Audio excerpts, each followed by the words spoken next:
Ya han hecho semiología general, examen físico y esas cosas. Okay. ¿Qué libro están llevando para semio? La gente. Ya todos lo tienen, me imagino. Porque si no está en PDF también, está grande, y se pueden descargar.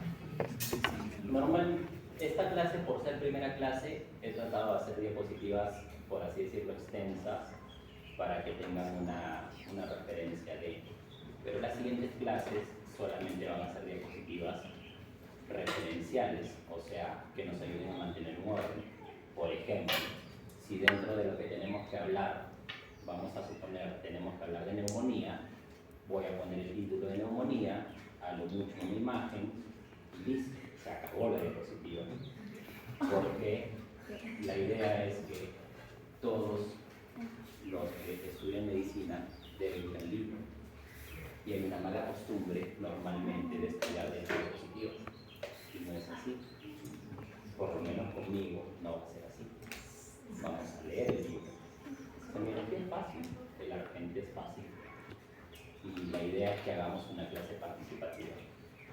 No vamos a tocar, o sea, por ejemplo, si neumonía pues tiene 100 páginas, no vamos a tocar las 100 páginas, ¿no?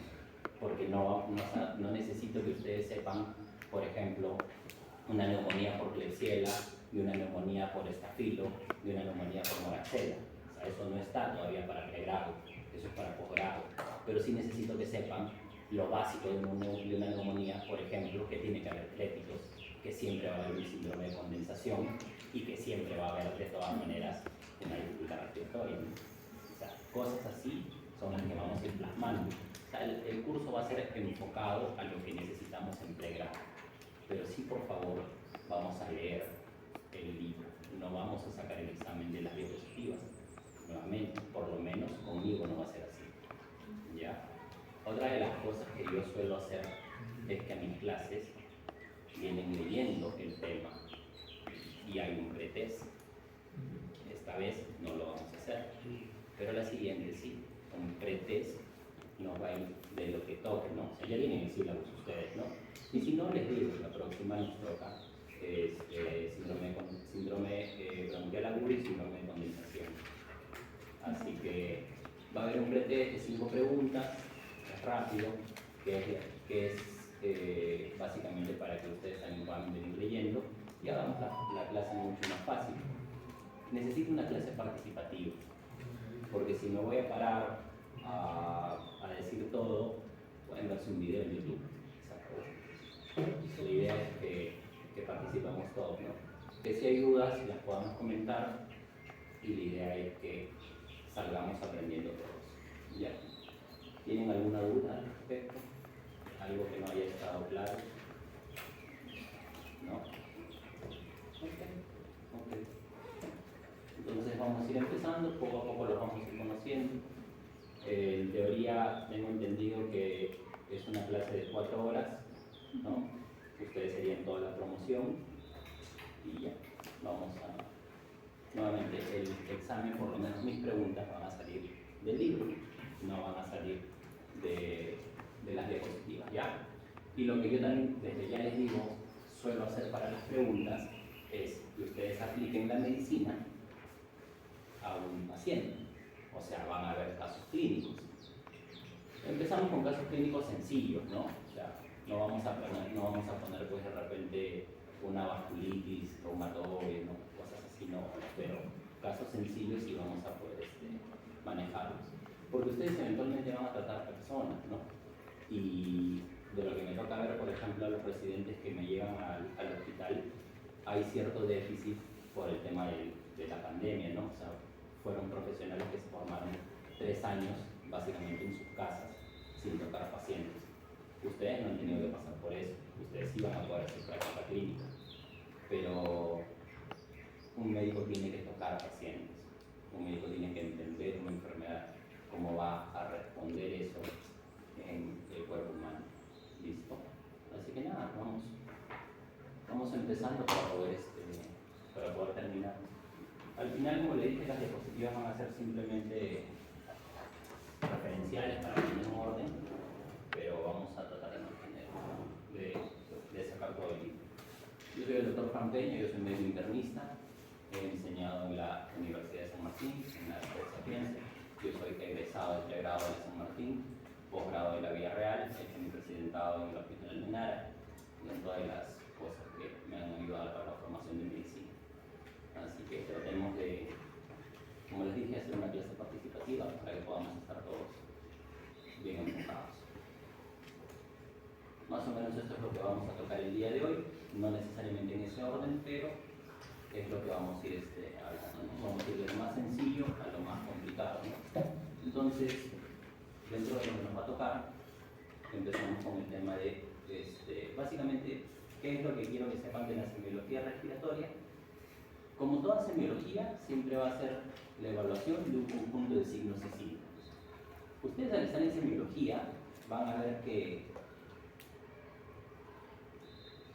ya les deben haber explicado desde el primer año que lo más importante es la historia clínica, ¿verdad?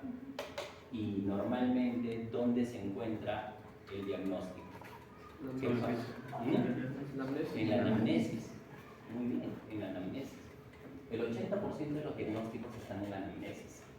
Entonces, cuando nosotros hacemos una buena anamnesis, tenemos ya una buena orientación. Si a eso, a la anamnesis que yo estoy haciendo, le agrego un buen examen físico, ya tenemos básicamente todos los criterios. Porque los exámenes auxiliares son complementarios, son auxiliares, no te dan un diagnóstico. Si no, imagínense, ¿no? O sea, alguien iría a un laboratorio, se hace un hemograma y le pide al que le hizo el examen, dime qué es lo que tengo, ¿verdad? Eso no es medicina. Entonces la semiología lo que va a hacer, lo que les va a ayudar es a empezar a leer al paciente, a empezar a ver y orientar mejor el diagnóstico. Van a decir, ok, este paciente, por ejemplo, tiene tos, tocando el tema de respiratorio, ¿no? Pero la tos puede tener muchas causas, todos tosemos en algún momento, ¿no? Y no necesariamente estamos enfermos. Pero si a eso le sumo, por ejemplo, que tengo fiebre, a eso le sumo, por ejemplo, soy asmático, ya poco a poco vas agregando datos. Eso es parte de tu anamnesis, pero la semiología lo que va a hacer es, ok, me dice esto, a mí me interesa esto de aquí, esto de acá, lo voy juntando y sobre esto yo voy dando una sospecha diagnóstica. De eso es lo que nos vamos a encargar, ¿ya? Así que, para el tema del sistema respiratorio, me imagino que ya han pasado la parte de fisiología y han pasado la parte de anatomía. Igual vamos a tocar algunos puntos de esos, ¿no? Porque, por ejemplo, ¿su nombre, doctora? Samantha. Una diferencia entre el pulmón derecho y el pulmón izquierdo. ¿Cuáles son?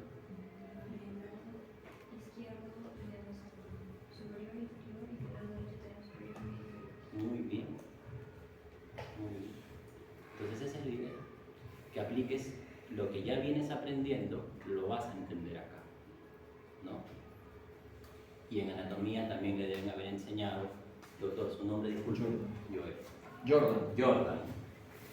Vamos a ir cuando los llame, por favor me dicen su nombre para ir aprendiéndome ya poco a poco, porque imagínense, vamos a tener algo de 10 clases y quiero aprenderme el nombre de todos. Jordan, cuando hicieron anatomía también, diferencias entre el bronquio derecho y el bronquio izquierdo.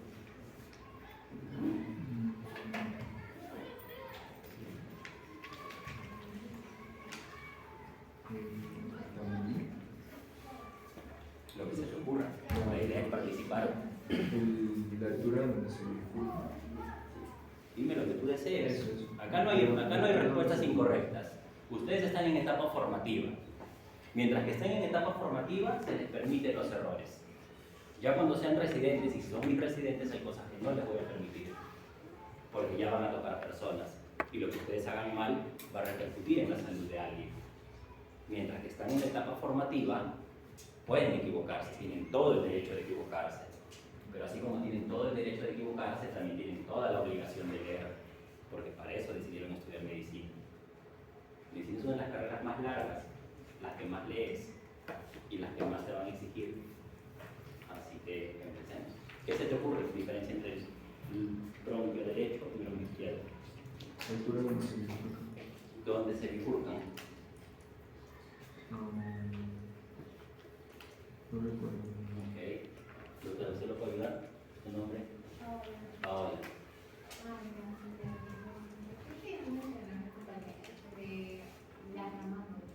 Ya. ¿Algo más aparte de eso? Porque siempre hay más cosas, ¿no? ¿No? ¿Alguien puede participar? ¿Ah? Ok.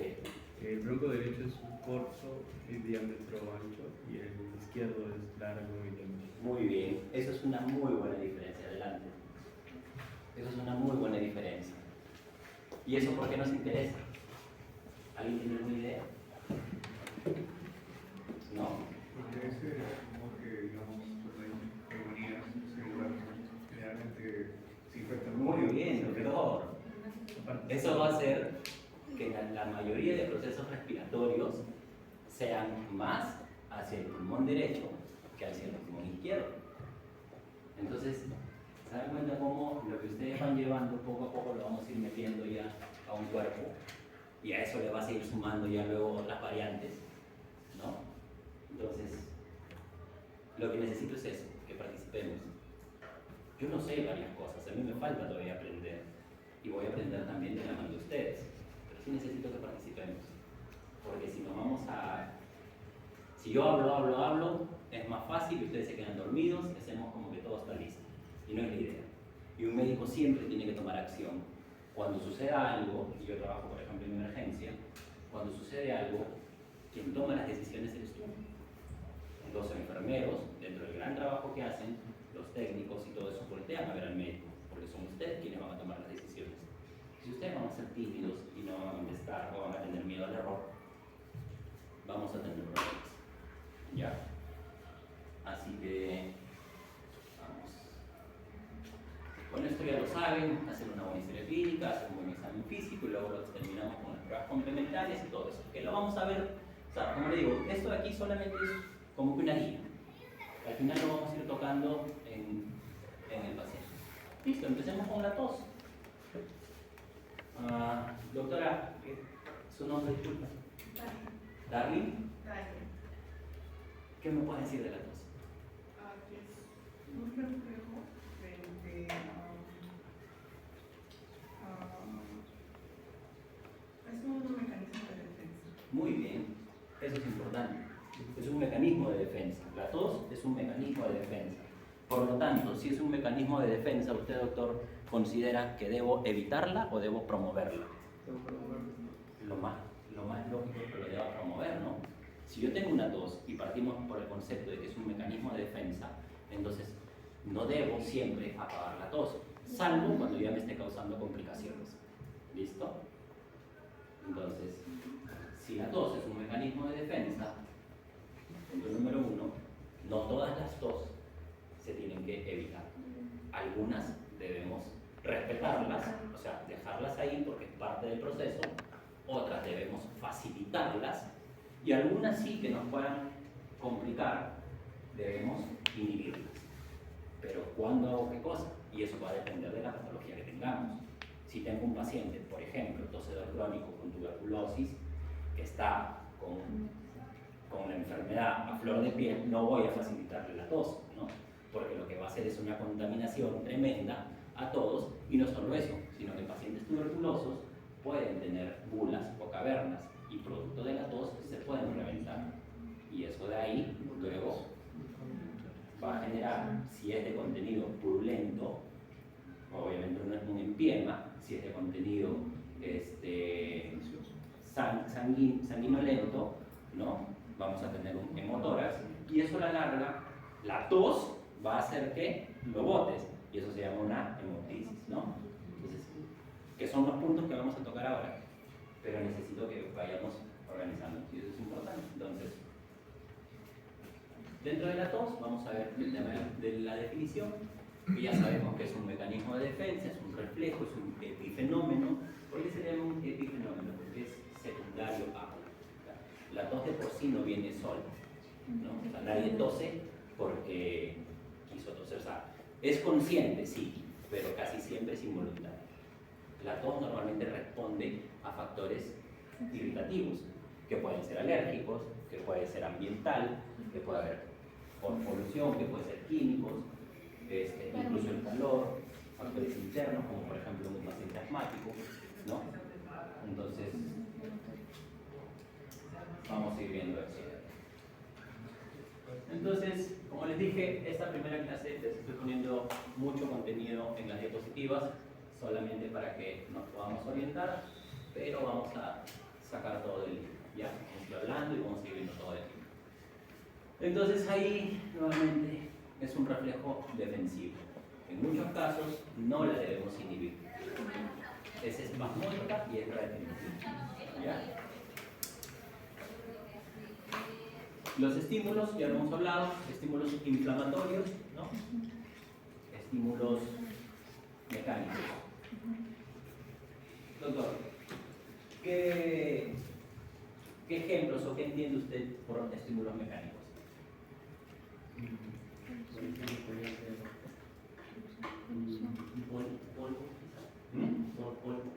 Polvo. Ya. Eso en realidad sería entre inflamatorio y químico. Mecánico es algo que hace un efecto de una presión. Un tumor. Un tumor. Muy bien. Un cuerpo extraño. Cuerpo centrobronquial. Entonces, químicos, inhalación de gases, ¿no? Humo de Cuando el humo del cigarro. cigarrillo, ¿no? Cosas así. Y dentro de los mecanismos de la tos vamos a ver que tenemos vías aferentes y vías eferentes. Las vías aferentes son todas aquellas vías que van a llevar la información, ¿no? Hacia el... ¿Dónde creen ustedes que se encuentra el centro de la tos?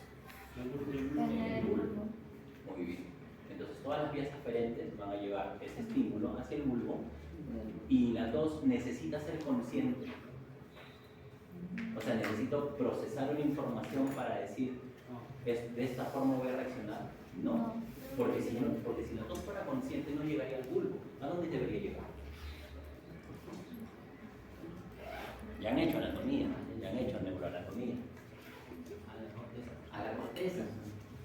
Todo lo que necesita procesamiento tiene que llegar a corteza. La tos no. La tos solamente en el bulbo. Es involuntario, o sea, es primitivo. Al ser primitivo, es algo me irrita, lo tengo que expulsar. Nada más, no necesito pensar, ¿lo expulso o no lo expulso, verdad? Entonces, causas de la tos, lo que venimos diciendo, infecciones respiratorias, tuberculosis, neumonía, todas las que se puedan, rinofaringitis, virus sincitial respiratorio, todo lo que se puedan imaginar. Asma, TEPOC, fibrosis, cáncer. Acá debe haber alguien que es asmático, ¿cierto? ¿No? ¿Nadie? Ok. Pero normalmente cuando alguien es asmático, el asma es un estado proinflamatorio. ¿Ya? O sea, el asma es un estado proinflamatorio. De por sí, las vías respiratorias están muy susceptibles a que un estímulo menor y las inflame y pueden hacer una reacción grande, generando incluso un broncoespasmo. ¿Por qué les digo esto? Porque producto de ello se puede generar secreciones y esas secreciones en un asmático lo hacen toser. Entonces, ¿tengo que inhibir la tos o tengo que inhibir las secreciones? ¿No? Por lógica, yo tengo que inhibir las secreciones en un paciente asmático. Tengo que inhibirle ese estado proinflamatorio. No tengo que apagar el tos. Yo le doy un antitusígeno a un asmático y le vas a dar antitusígeno prácticamente de por vida. Porque mientras que eso esté inflamado, mientras que eso esté produciendo edema, mientras que eso esté siempre irritado, va a generar tos. Pero si tú apagas ese mecanismo, ya no hay tos. O sea, por eso hay veces en que tenemos que ver qué es lo que vamos a solucionar, ¿no? Y eso es importante. Y la parte alérgica, polvo, ¿no? El reflujo gastroesofágico también es importante porque cuando ustedes deben haber escuchado a muchas personas, de repente le ha pasado a alguno de ustedes, o si no sino algunos familiares, cuando comen sienten esta sensación de pirosis, que les abre el estómago, que tienen regurgitación, ¿no?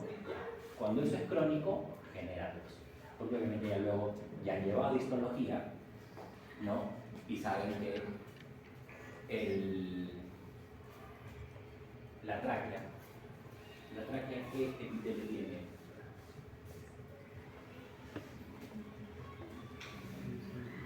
Ya llevaron histología, ¿no? Respiratorio. ¿Sí? ¿No? ¿Nadie? Pseudoespecificado, Cilíndrico ciliado. Epitelio respiratorio. y el esófago. También. El esófago, ¿no? ¿Plano? No, pero atención, no. Plano. Depende de escamoso en la piel. Plano. Depende de las porciones, es cierto, cuanto más te vas a estómago, más glandular. Pero todos estos, o sea, si alguien presenta esta sensación o este estímulo de regurgitación, va a alterar el epitelio. Y esa alteración del epitelio, por ejemplo, en un paciente crónico, le va a hacer un esófago de Barrett. Y cuando tú tienes la regurgitación, recuerda a qué nivel se divide, o sea, anatómicamente empezamos con la orofaringe, luego pasas a la faringofaringe, ¿no? Y ahí tienes ya una bifurcación. ¿A qué nivel se bifurcan? ¿Se acuerdan?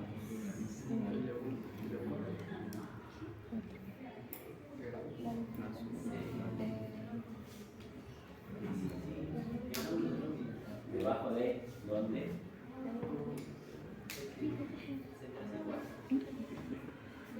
¿Se acuerdan que hay una estructura intoral? Alguien me preparó que se llama la glotis, ¿no? Y la glotis lo que hace es justamente hacer ese cierre. Cierro el espacio cuando voy a deglutir, ¿no? Para que vaya hacia el estómago, y lo aperturo cuando no hay alimentos para poder ventilar, ¿correcto? Listo. ¿Qué pasaría y qué pasa muchas veces cuando hay personas que vomitan? O esto le pasa también a las personas que suelen beber alcohol, vomitan.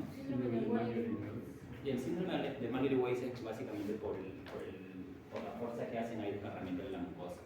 Pero específicamente para el tema respiratorio es que puede haber una aspiración, una broncoaspiración.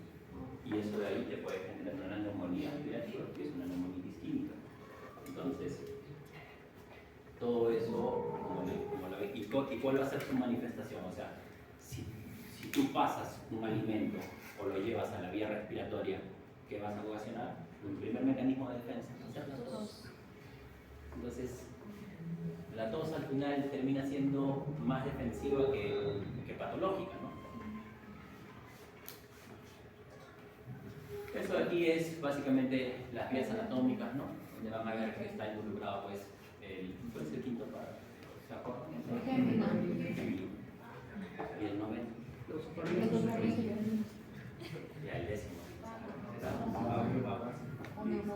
Entonces, más o menos ahí tenemos la inervación, o sea, las aferencias, luego todo eso va al centro de la tos y tiene que haber una aferencia siempre a través de los nervios espinosos, ¿no?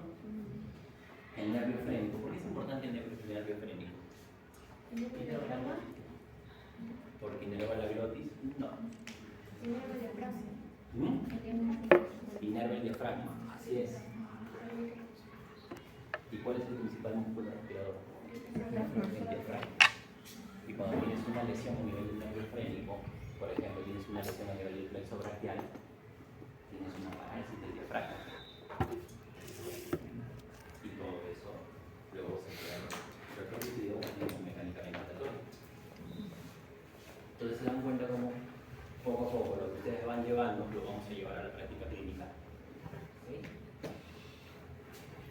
La clasificación, tos aguda, subaguda y crónica. Es importante esto porque muchas de las consultas que vamos a tener es porque el paciente llega y te dice: doctor, todavía tengo tos. Hace 7 días, 10 días, estuve con un proceso, me dieron tratamiento, ya me curé, pero la tos me persiste, ¿no? Y de acuerdo a las características o a la duración del proceso, de este proceso, también te va a decir frente a qué estamos, ¿no? O sea, por ejemplo, una tos que se considera aguda, que es menos de 2 semanas, o menos de 3 semanas, normalmente es posterior a un proceso infeccioso. Y eso de ahí puede persistir. Si no está asociada a fiebre, si no está asociada a dificultad respiratoria, es algo que quedó y que poco a poco va a ceder, que no necesito tratar. Entonces, se dan cuenta que no todo es malo, ¿no? Pero si ya luego hablamos de una tos, por ejemplo, de 3 meses de evolución, podríamos pensar en una enfermedad pulmonar obstructiva crónica o una enfermedad pulmonar intersticial difusa, o en algún proceso parenquimal, ¿no? Porque recuerden que también la tos es producida por procesos mecánicos y un cáncer no se produce en un día, ¿no? Normalmente los adenoceá, que son los tumores que dominan a nivel pulmonar, son de larga edad, ¿no? No es lo mismo. Algo que también van a escuchar mucho, sobre todo cuando hablan de tuberculosis, es respecto a la tos, si es productiva o no productiva. Casi siempre la tos por tuberculosis es productiva. ¿Y qué entienden ustedes por qué es una tos productiva? Cuando tú Facilita la exploración, secreciones. ¿Cuántas las secreciones? Cuando hay producción, o cuando hay una expectoración, o cuando hay secreciones, y que esas secreciones pueden salir, ¿no? O sea, una tos productiva es algo que te dice, mira, esto de acá y esto de acá, ese esputo es lo que podemos analizar, ¿no? Entonces, eso es una por ejemplo, un buen indicativo, ¿no? Porque cuando te dicen sintomático respiratorio, ¿a qué se refiere un sintomático respiratorio? Aquella persona que tose por más de 15 días pero tiene una tos productiva. Listo. Pues si tienes una tos seca, ¿pensarías en TB? No. ¿En qué podrías pensar, por ejemplo? Algo sencillo.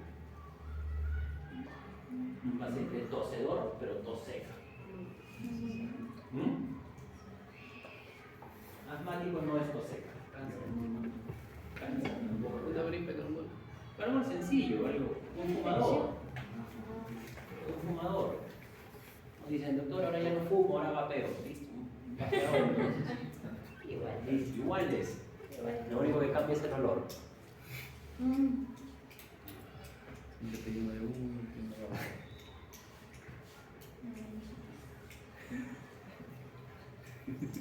Ya. Los tipos de tos. O sea, van a haber diferentes tipos de tos. Por ejemplo, cuando ustedes lleven pediatría, van a escuchar normalmente a un paciente, los niños, porque bueno, todavía no han llegado a pediatría, ¿no? Pero la Bordetella pertussis te da una tos tipo coqueluche, ¿no? O incluso la patología se le llamaba antiguamente, tiene coquelucho o una tos coqueluchoide, que incluso lo asociaban algunas veces a una tos perruna, pero no necesariamente es lo mismo. Entonces, por eso les he puesto justamente eso, para que podamos diferenciar, ¿ya? Ahora, ¿qué es lo que ustedes sí van a ver, por ejemplo? Número 1, si hay un acceso de tos, si esta tos es disneizante o no. ¿Saben lo que es disnea?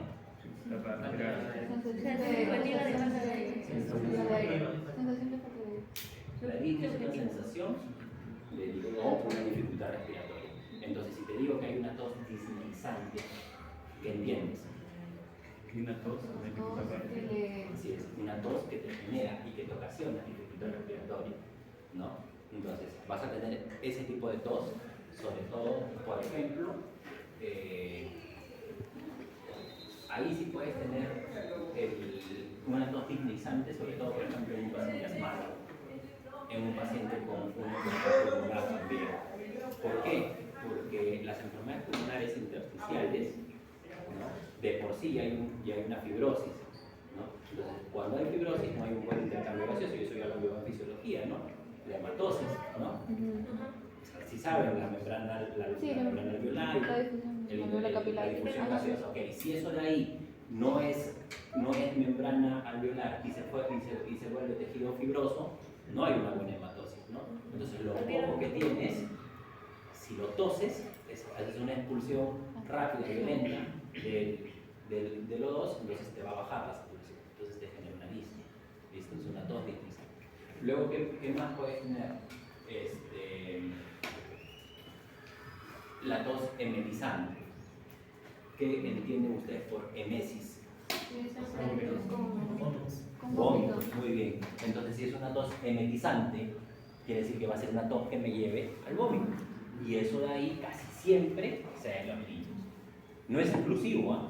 Ojo, porque en medicina no hay nada absoluto. No es exclusivo, pero casi siempre se da en los niños.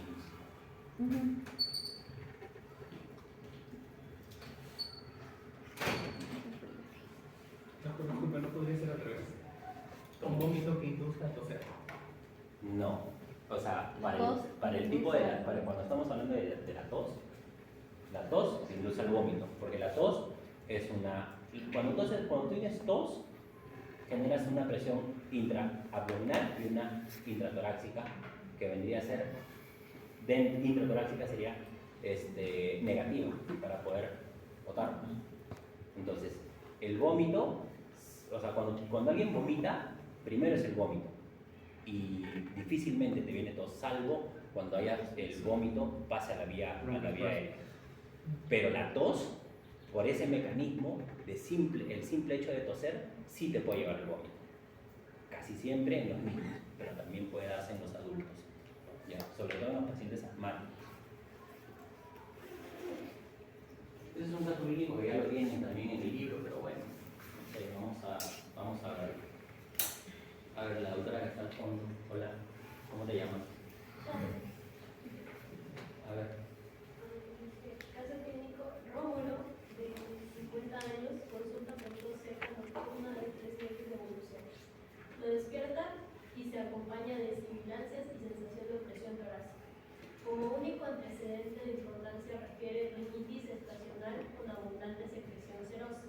En el momento de la consulta estaba asintomático y no tenía hallazgos patológicos en el examen físico. Los estudios de laboratorio de la sangre y la radiografía de tórax eran normales. Todos tienen el libro, ahí está la respuesta, pero traten de no leerla, tratemos de utilizar nuestra cabecita, ¿no? Porque esa es la idea, que aprendamos. Como les dije, todavía ustedes están en proceso formativo, así que podemos equivocar. ¿Qué les llama la atención de Rómulo? Vamos desglosando las cosas. Tiempo de enfermedad. Tiempo de enfermedad, 3 meses. Con 3 meses, ¿qué te sugiere? Crónica. Ok, es una tos crónica, bien. Entonces, ¿estarías pensando de repente en una neumonía? Difícilmente, ¿no? Una neumonía de 3 meses, no la cuentas, ¿no? Entonces, ya pasas a pensar en patologías crónicas. ¿Qué patologías crónicas se te ocurren? Insuficiencia cardíaca, Insuficiencia cardíaca es una, EPOC es otra, asma es otra. TB, sí puede ser TB, pero la TB cuando recibe tratamiento se normaliza. Ya. Pero bueno, no está de más, porque la TB también es a veces de difícil tratamiento, hay TB CMDR, XDR, TB pausivacilares, ¿no? Entonces, pero sí, está bien. También puedes pensar en carcinomas solamente por el tiempo de evolución. Pero como les dije, o sea, al final ustedes van a tomar un paciente que poco a poco van a ir agregando datos, ¿no? ¿Qué otra cosa les llama la atención? Nocturna. Ok. Y eso lo despierta, Entonces, como presión torácica. muy bien. Entonces, ya tienes dos cosas. Tienes una tos de 3 meses y que es casi siempre nocturna. Entonces, nuevamente, ¿vas a pensar en neumonía? No. ¿En qué podrías pensar?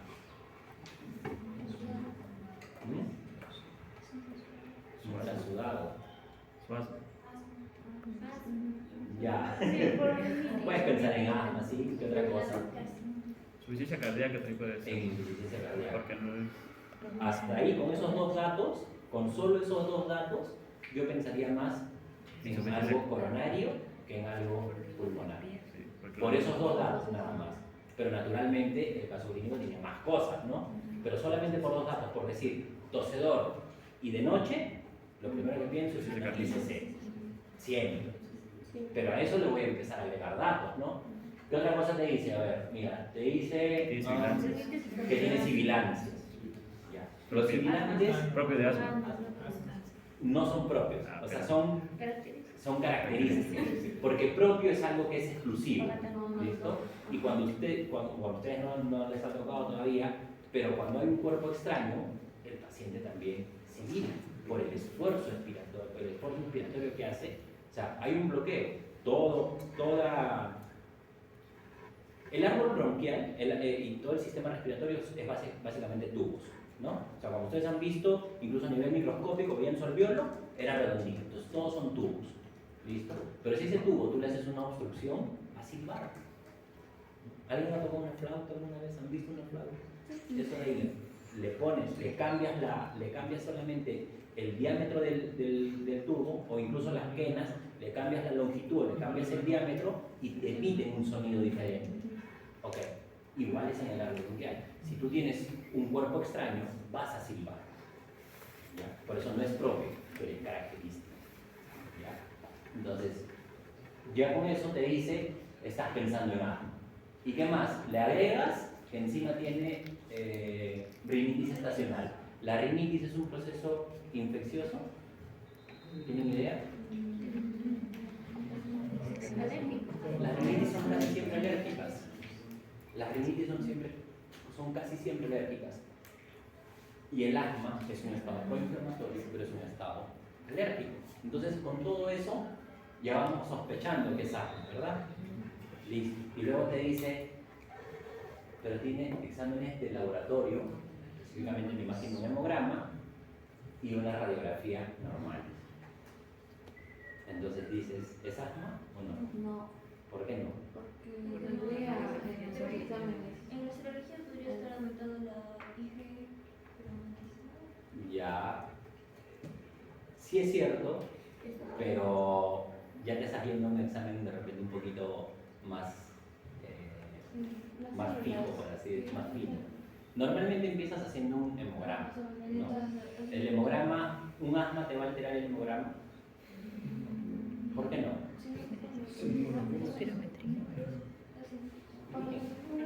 Los eosinófilos podrían estar aumentados, pero no siempre. O sea, es en la eosinofilia del asma, ¿es normal o aumentado? Entonces ahí te dice que está normal. ¿Listo? Entonces tenemos que ponernos en... Pero está bien, el razonamiento está bien, o sea, eso es lo que necesito que ustedes hagan cuando vean un hemograma, ¿no? Estoy pensando en asma, listo, ¿qué debería estar aumentado? Los eosinófilos, dale. ¿Están normales? Ok, ¿no es asma? No, porque también puede tener asma con eosinófilos normales. ¿Sí? ¿Me siguen? Sí. Ok. Y luego te dice la radiografía está normal. En un asmático, ¿esperan una radiografía normal? Vamos, sin miedo. Sí, ¿por qué esperarías una radiografía normal? No sé. Ya está. Una buena respuesta. A ver, doctora, ¿usted por qué esperaría o no una radiografía? ¿Normal o patológica?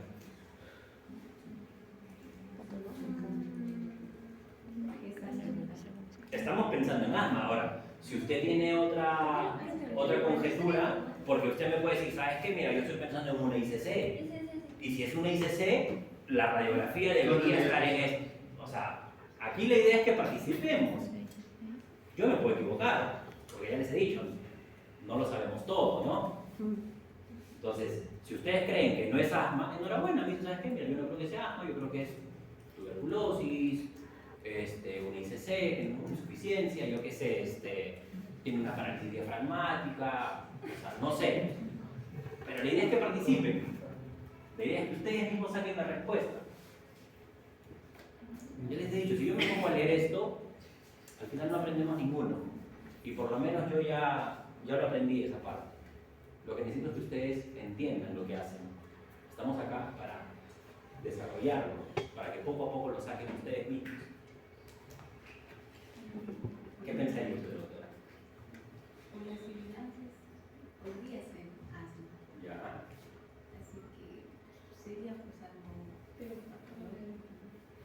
Usted dígame. O sea, ¿usted considera que en el asma la radiografía debería tener alguna alteración? Ya yo entiendo que tampoco han llevado todavía diagnóstico por imágenes, ¿no? ¿Todavía no han llevado o sí? No, Ya. Pero solamente necesito que nos orientemos un poco. ¿Usted considera o no que la radiografía va a estar normal o patológica? Patológica. Patológica, muy bien, patológica. ¿Alguien más considera que va a estar patológica? Usted. Muy bien. Listo. ¿Y el resto, imagino, no saben, no opinan? Normal.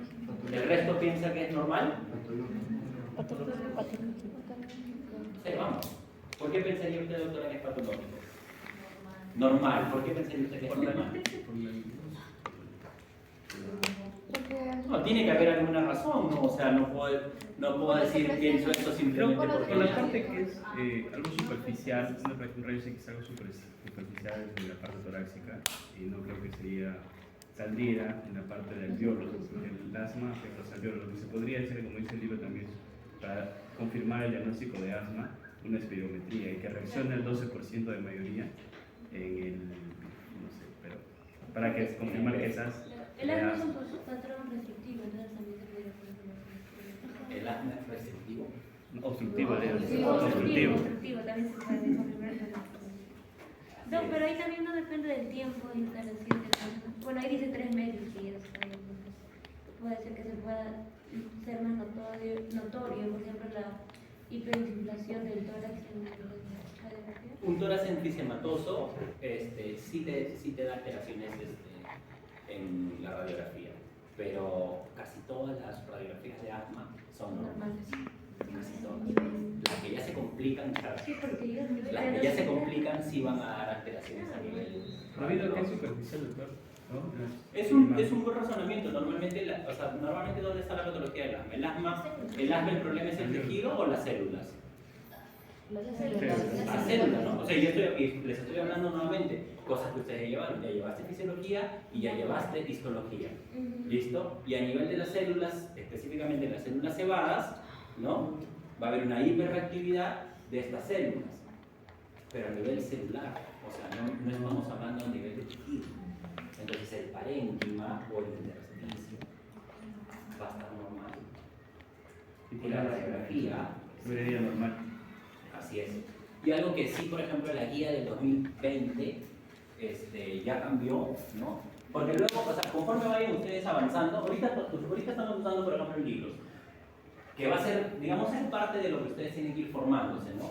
Pero conforme vayan entrando ustedes en años, nosotros ya no tocamos libros, nosotros tocamos guías, porque las guías son las que se actualizan y las que te dicen, en base a la respuesta terapéutica y en base a los estudios que se han hecho, qué es lo que se debería utilizar o no. Tú lees ese libro, que tiene años, pero que sirve para el proceso que ustedes tienen que llevar, y te dice, sácale una radiografía, o vas a ver que casi siempre se pide radiografía. Sin embargo, a partir del 2020, la guía te dice claramente que el estudio de elección es la tomografía. Ya hay tomografía en casi todos los lugares del mundo. Entonces, ¿por qué seguimos usando la radiografía? Nada, que somos un país que todavía no tenemos tomógrafo en todos los lados, te lo puedo aceptar. Pero la guía te dice que deberíamos utilizar tomografías, básicamente por un criterio. Número uno, detección temprana de mayores patologías. Y número dos, porque casi todas las radiografías detectan la lesión cuando hay una afectación del 30% del parénquima. Quiere decir que de 30 hacia abajo prácticamente tienes una radiografía normal. Incluso hay personas que tienen neumonía, que lo digo porque lo veo casi todos los días, que tienen neumonía, que tú le escuchas los crépitos, le haces la radiografía, ¿no? Y tienen la radiografía normal. Pero tú sabes si tienes la sospecha que es neumonía, porque le has escuchado, porque le ves la frecuencia respiratoria, porque le haces un score que es el WOC o el Cabrini y te sale alterado y dices, no, este paciente tiene una neumonía. Y le haces la tomografía y en la tomografía se ve la neumonía. Pero todo empieza de la base de la sospecha diagnóstica, que es el examen físico y clínico. Entonces, la semiología poco a poco te va a ir enseñando a sospechar en las enfermedades. ¿Ya? Entonces, está bien. Hemos concluido, creo, la mayoría que es asma, ¿no? ¿O alguien tiene alguna otra idea? porque la idea es conversarlo, debatirlo, ¿no? Si alguien piensa que es un ICC, también me dice por qué. Mira, yo creo que es ICC por tal motivo, ¿no? ¿No? ¿Nadie? ¿Todos quedamos en asma? También podría, sí podría ser ICC por la parte retrógrada, ¿no?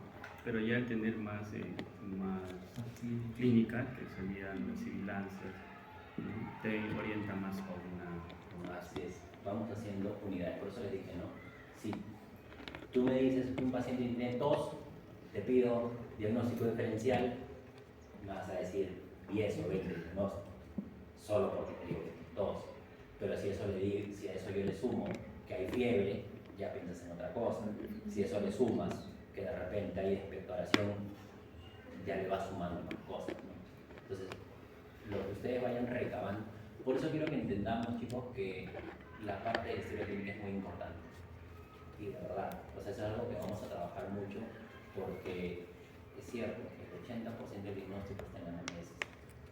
Y si miran las historias que recibimos, ya sea en la parte clínica, en la parte hospitalaria, o sea, las historias es muchas veces el paciente viene con dolor, se acabó, no hay más nada. ¿Y qué hacemos? Pedirle exámenes de todo. Entonces hacemos un mal uso de la medicina, un mal uso de los exámenes, un mal uso del enfoque diagnóstico. Y todo eso al final es simplemente demora y sobrecosto. Entonces, pero si ustedes se organizan bien y lo vemos como tiene que ser una fase escalonada y detallada, van a tener un muy buen examen. Doctor, aparte, en ICC se verían los pulmones edematizados, ¿no? Cuando hay edemas, porque la primera parte de la insuficiencia cardíaca, que ya vamos luego a llevar también cardíaca, la traducción sí va a ser en una línea, pero no es la primera. O sea, cuando hay una insuficiencia cardíaca, el corazón, como su nombre le dice, no es suficiente, su bombeo no es suficiente para mantener lo que tú necesitas. Y la primera alteración va a ser tanto en la precarga como en la poscarga. Pero si tú tienes un déficit del retorno venoso y luego una congestión a nivel de los vasos periféricos, eso sí se va a traducir en luego una congestión pulmonar. Congestión primero, luego que vas a ver, por ejemplo, en una radiografía, vas a ver signos de hipertensión pulmonar, lo que se conoce como las astas de ciervo. Y después de eso, si eso persiste y ya se está descompensando, porque hay ICC que son descompensadas, ¿no? Ya puedes ver incluso edema agudo de pulmón, ¿no? Pero pues está bien, lo que estamos haciendo está bien. ¿Que puedes pensar en ICC? Sí, claro que sí, pero eso es lo que necesito que hagamos, o sea, que no solamente porque el libro me dice que es asma, ya, yo me encierro en que es asma. No, y lo demás, ¿por qué nadie pensó en tuberculosis, por ejemplo?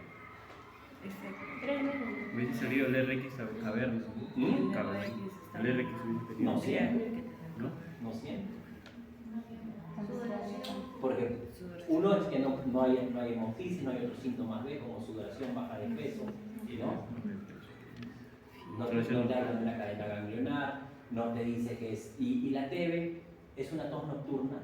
No. No, la TB es una tos diurna. Entonces, pero eso es lo que necesito que estemos en la cabecita, ¿no? O sea, ¿sabes qué? No he pensado en TB porque creo que es esto de acá. O sea, trabajemos, ¿no? Esa es la idea. Y como les dije, dentro de las complicaciones, o sea, la tos, si bien es cierto es un mecanismo de defensa,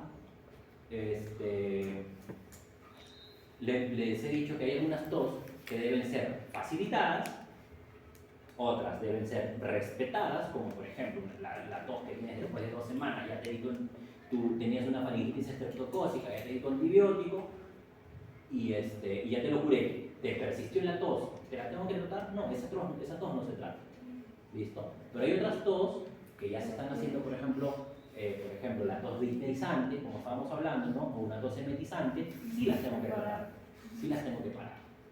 Pero lo que también debo evitar son las complicaciones de la tos. ¿Y qué complicaciones tenemos? Cansancio, fatiga, sí, porque es pesado estar tosiendo. O sea, ustedes de repente todavía no lo han pasado, pero cuando les toque ver pacientes, o sea, sobre todo los pacientes, los que normalmente tienen 60 años, es que, o muchas veces con pacientes con fibrosis o con EPOC, que van a comenzar a toser, se agotan. O sea, porque la tos también es un esfuerzo, ¿no? O sea, hay una contracción. brusca y violenta de los músculos y eso eventualmente se agota. Hay síncopes, miren, la verdad que yo no he visto ningún síncope físico en todo lo que tengo trabajando. O sea, que alguien se desmaye por toser, no me ha tocado.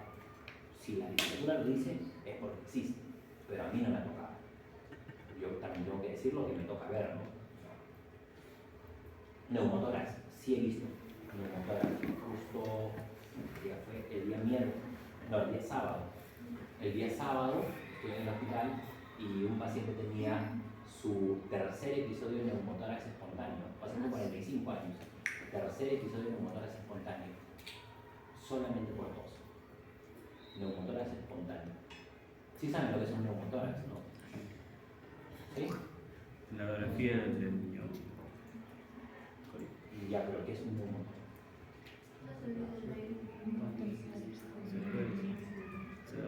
La cavidad pleural.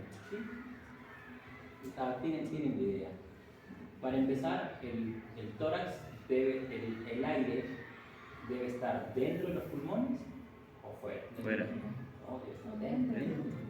Todo, o sea, en una persona normal, el aire debe estar dentro del pulmón. ¿Listo? En el neumotórax, ese aire no está dentro del pulmón, está fuera. Y esa presión va a generar que colapse. Ahora, voy a ver si me copié la radiografía. Me acuerdo mucho de ese paciente, Obando, 45 años, tercer episodio. ¿Y solo por todo? Solo por ¿Y todo. qué tenía? ¿Por qué tosía mucho? Yo tengo un ataque de neumotórax. Pasa al grupo.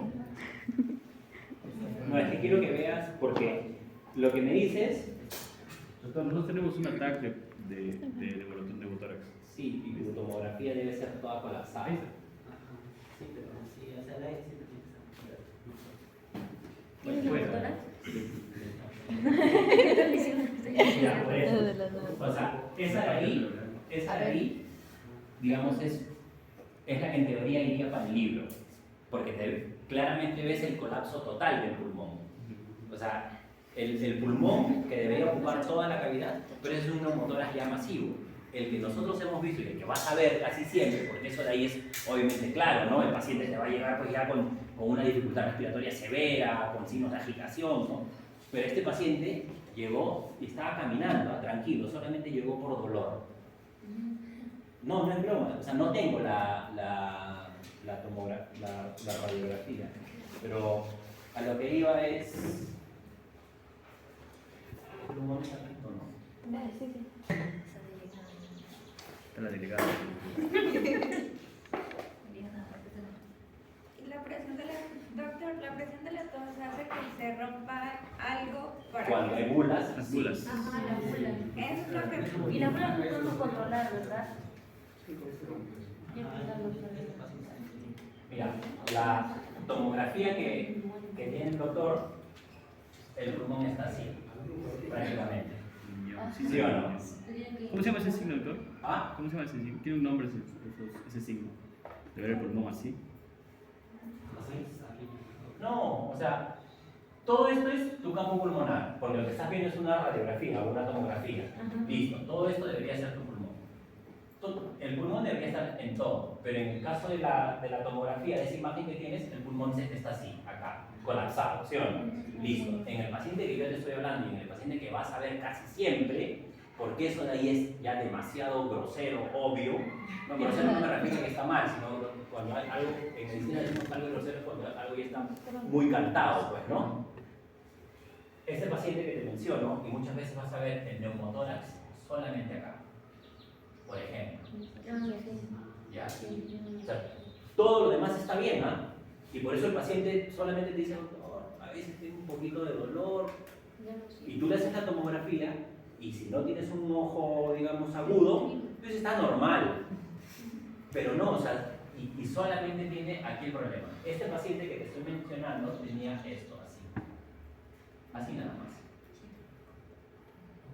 Y todo lo demás era pulmón, sano, funcionando. Entonces, el neumotórax, este aire que pinta en rojito, no debería estar ahí. Y de acuerdo a la cantidad de aire, también es la patología. Y de acuerdo a la cantidad de aire también es la presentación clínica. Porque un paciente con este pulmón, o sea, quiere decir que solamente le funciona si es el izquierdo, ¿no? Va a llegar pues muy agitado, ¿no? Y por ejemplo, si tuvieras dentro de los neumotórax, a ver doctor que está concentrado usted en su computadora, dentro de los neumotórax, ¿usted considera que, masivos, ¿ah? Masivos, ¿usted considera que es más complicado el derecho o el izquierdo? Izquierdo, ¿Por qué? por el apex más alto, por el borde del corazón. O sea, ¿usted considera que el neumotórax izquierdo le va a traer mayor complicación que el neumotórax derecho? Porque el neumotórax Es izquierdo... más propenso por ser más elevado. Ya.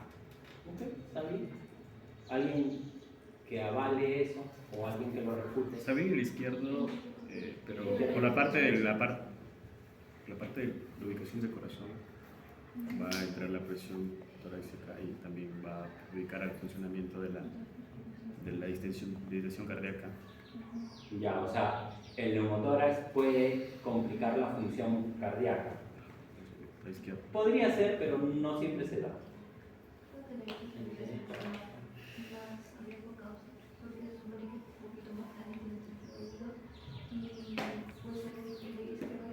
Así es, anatómicamente el neumotórax derecho complica más, disculpe, el neumotórax derecho complica más que el izquierdo por la capacidad pulmonar.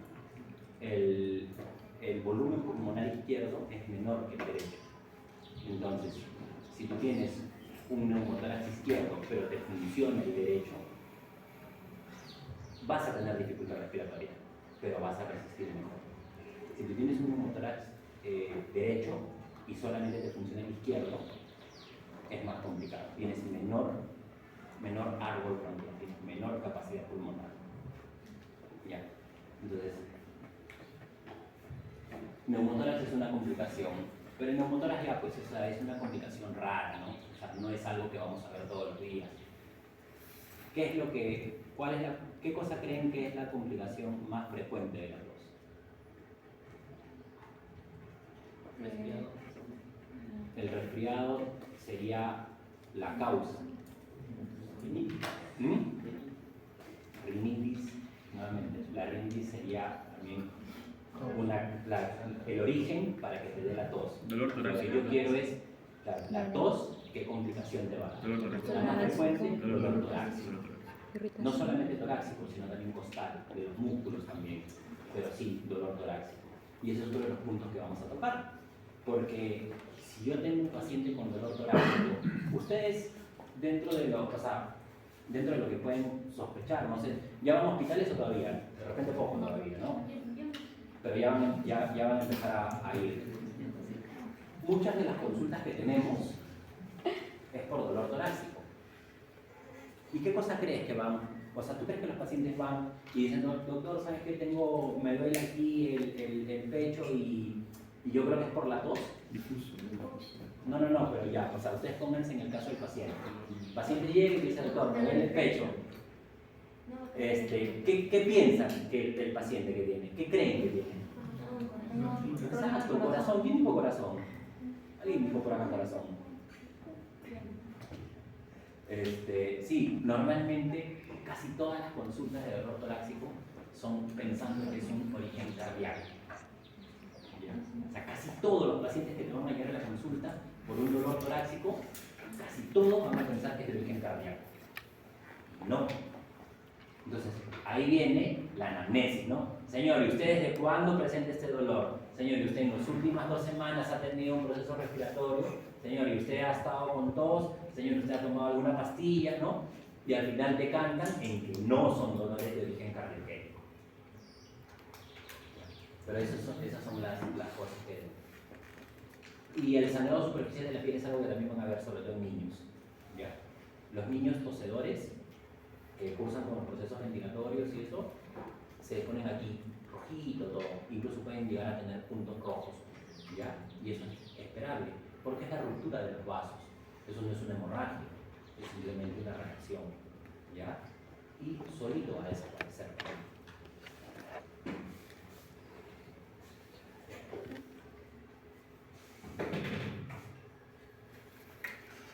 Ya, causas de la tos que ahí tienen, pues ¿no? Más o menos lo que hemos estado hablando, si es enfermedades cardíacas, insuficiencia cardíaca, causas de la vía, casi todas son de la vía aérea superior, ¿ya? Algunos fármacos también dan tos, por si acaso. Los YECA. Ya, los YECA. Eso es importante porque normalmente los YECA a partir del séptimo día ya empiezan a ocasionar tos. Entonces un paciente hay que observarlo. Cuando inicias una terapia de YECA, tienes que observarlo y muchas veces el abandono del tratamiento es por la tos. Retiras el fármaco, después de 4 días tienes resolución total. Entonces esa tos tampoco la tienes que controlar, ¿no? Simplemente retiras el fármaco y se acabó. ¿Ya? Y la guía de hipertensión del 2021 también te dice claramente que ahora ya el abordaje de hipertensión no es una monoterapia, ¿no? Ya normalmente empiezas con 2 fármacos de golpe. No, yo no estoy hablando de la 2, estoy hablando con 2 fármacos de golpe. Que sí puedes utilizar a la 2, puedes utilizar YECA, puedes utilizar inhibidores o calcio antagonistas. Los beta-blockers lo estamos dejando todavía para patologías cuando el médico dice sí, puedes utilizar diuréticos, pero ya se postula en que tienes que usar, ya no es monoterapia. Normalmente empiezas con 2 fármacos para control de la PA. ¿Por qué? Porque ¿por qué creen que son importantes los estudios? O sea, para decirte qué es lo que debes dar. O sea, ¿cuál es el impacto de hacer todos estos estudios? Para minimizar los efectos secundarios. Eso es uno. ¿Algo más? ¿Alguien más?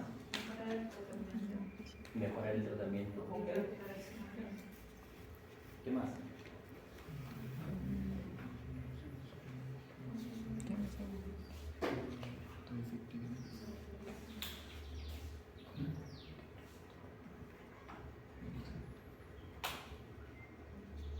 La importancia de todos los estudios es que tienen que impactar en la mortalidad. Para eso se hacen los estudios. Los fármacos que impactan en la mortalidad, específicamente reduciéndola, son los que te dicen, ok, de acuerdo a esta evidencia, te sugiero que hagas esto. Y la evidencia te dice que en un estudio, no me acuerdo de ese estudio Spring, ya, pero debe ser, creo que es el estudio Spring o el ACOR, no me acuerdo muy bien, te dicen los pacientes hipertensos con monoterapia versus los hipertensos con una terapia dual o a veces hasta 3. Y eso no tiene nada que ver con el grado de hipertensión, ¿eh? Porque ustedes recordarán, de repente les han dicho que antes normalmente se clasificaba en 3 grados de hipertensión, ¿no? 1, 2, 3, y a partir de 140 a 160. Diurético también recomendaba. Recomendaba un diurético en la parte alta. También se pueden dar diuréticos, pero a lo que voy es que ya todo eso cambió. Por ejemplo, la guía ya no te habla de estadio, por si acaso. Ya, pero todavía no te metas en eso porque tú necesitas primero aprender los estadios. Ya, pero te dice, o sea, se estudiaron a 1200 pacientes y lo que se evidenció es que en el grupo donde había una terapia dual o una polifarmacia tenían menos efectos o menos morbimortalidad en 3 y 5 años que los de monoterapia. No solamente por el control de la PA, sino porque todas las enfermedades coronarias, sea cual sea, ¿cuál es la complicación mayor? El infarto. ¿Sí o no? Entonces, lo que veían es ver los pacientes de estos cuántos morían versus los que utilizaban más tratamiento, ¿no? Entonces, ya eso se demostró. Por eso los estudios lo que buscan es reducir la mortalidad. Entonces, en base a eso, la guía de hipertensión te dice que ahora tú debes usar mínimo 2 fármacos de entrada, de arranque. O sea, tú diagnosticas a un paciente con hipertensión y ya no es, señora, empiece captopril, empiece nalapril, dominiferipino, no. O sea, ya te dicen, ¿quieres dar un YECA? Dale el YECA más algo. Porque en 5 años va a tener menos complicaciones y va a tener menos posibilidad de que te haga un IVA. Entonces, para eso te sirven los estudios, ¿ya? Por eso cuando hablamos de estudios, lo que quiero que entiendan, lo que quiero que sepan es que los estudios están enfocados básicamente en reducir la mortalidad. Si queremos reducir las complicaciones, claro, queremos dar un mejor manejo, está bien, de acuerdo, pero el fin es reducir la mortalidad. Y los fármacos o los estudios que te digan que reducen la mortalidad son los que te muestran la evidencia y lo que tenemos que hacer. Porque estamos hablando específicamente en este caso, por ejemplo, de farmacología, pero la primera, digamos, tratamiento, en este caso, por ejemplo, para presión, son los hábitos modificables, como cuáles. Disminuir la sal. Disminuir la sal, la actividad física, los estilos de vida. Entonces, vamos a asumir que ya tu paciente hizo todo eso, luego pasa ya a la terapia farmacológica. Así que los estudios complementarios, radioefectoras, en el tema de tos, para ver cuál es la causa, ¿no? Pero ya les hemos hablado de que, por ejemplo, no todas las radiografías van a salir patológicas y un examen que esté normal no te dice que el paciente está 100% bien. Eso es lo que también tenemos que ver. O sea, por ejemplo, un paciente asmático, ¿no? Para básicamente enfocarnos en lo que es nuestro tema. Un paciente asmático, casi todas las radiografías van a salir normales. Si tú tienes una radiografía normal, ¿le vas a decir al paciente, señor, eso está bien? No, ¿verdad? No tiene de repente una complicación. La espirometría, sí, no tiene diagnóstico de asma, eso está claro, ¿no?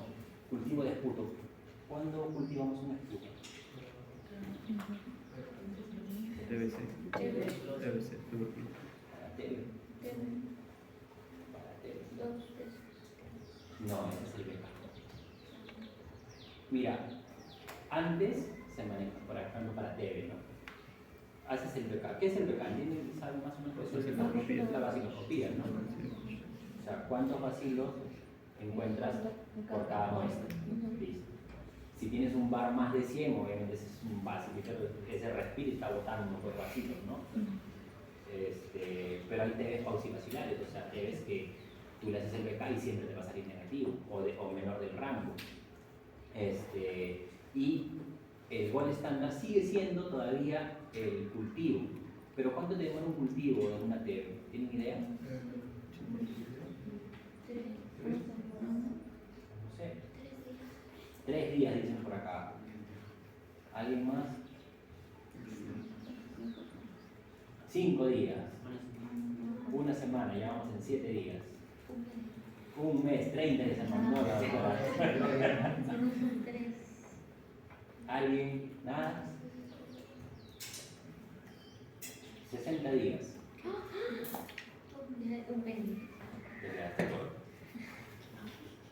Entonces, ¿vas a esperar 60 días para darle tratamiento a alguien? No, ¿verdad? Entonces ya tenemos otros estudios que son más sensibles, han aumentado la especificidad, como por ejemplo el Ginexpert. El Ginexpert te sale en horas, ya ponte día, ya 24 horas, 48 horas, pero tiene una alta sensibilidad y ha aumentado la especificidad. El gol estándar para tu libro va a seguir siendo positivo, pero no vas a esperar 60 días para darle tratamiento. Haces un Ginexpert y te dice, ok, y eso también ya prácticamente no lo puedes refutar, porque nosotros ahora también diagnosticamos TBs por tomografía, ¿no? Eso es lo que les hablaba, por ejemplo, respecto a las guías y las imágenes. El COVID nos enseñó mucho, nos sigue enseñando mucho, porque todavía es una enfermedad nueva. Tú no puedes, o sea, no tenemos en el mundo ningún paciente con más de 5 años de COVID. O sea, no existe. Por lo tanto, tú no sabes cuáles son las secuelas que te pueden dejar después de 5 años, menos después de 10 años, ¿no? Y seguimos viendo las complicaciones. El día de hoy he tenido que ver un paciente, hemos situado un paciente con secuelas COVID en 2021 que llega por bronquiectasias y por insuficiencia respiratoria, producto del COVID. ¿Ya? Entonces, ¿por qué te menciono esto? Porque, ¿cuál era el diagnóstico del COVID? ¿Cómo se diagnosticaba el COVID? Serología no. ¿Qué entiendes por serología? Serología es sangre, ¿no? O sea, cuando tú me dices serología, estás hablando de sangre. Entonces, Usted me dice que el COVID se diagnosticaba con sangre, ¿no? Pero, o sea, salían las pruebas rápidas en el corazón. Ya. El IgG y el ¿Alguien más?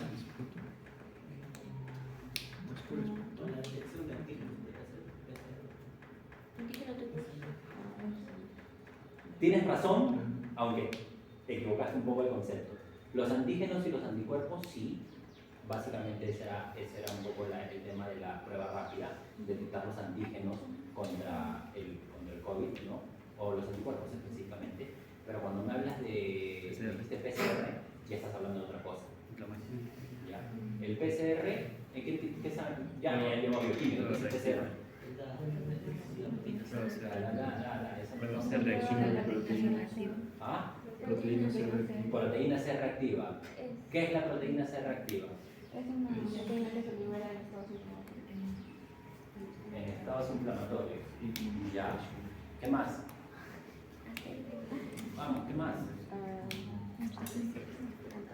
Sí, acá estamos hablando de lo que ustedes dicen y la idea es esa, que fijen los conceptos, que no me digan cosas que luego, o sea, porque lo que ustedes me dicen aquí, salen a la calle y lo van a repetir. Y cuando no tenemos el concepto claro, después tengo pacientes que me dicen, doctor, no tomo insulina porque me deja ciego. ¿Ya? ¿Qué es el PCR? Doctor, ¿usted qué mencionó el PCR? Una proteína de fase aguda que se eleva. Muy bien, empezamos. Reactante de fase aguda. Ya, pero usted se refiere a ese PCR, que es el reactante de fase aguda, para el diagnóstico de COVID. Se ha confundido. Muy bien. ¿Alguien que lo pueda ayudar? Vamos, doctor, usted. PCR. El doctor habla de PCR.